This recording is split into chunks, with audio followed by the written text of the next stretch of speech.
තමයි දෙස් බඩු මිල දවසින් දවස නගී ඩයටින් කරමුද අද සිට කුසුමවතී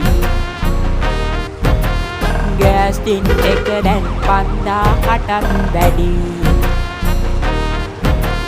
දරලිප අරගෙන උයපන් දෙකට නැවී ඕනේ නෑ හැම දවසෙම නෑම සබන් මිල වැඩි බොම අරන් බැලුවම කැටයක ගාන ඇදන් වැටුණනේ මාව වයිෆයි අරගෙන දෙමි මං හැමට රටේ ෂෙටෙම කියන්ටෝන්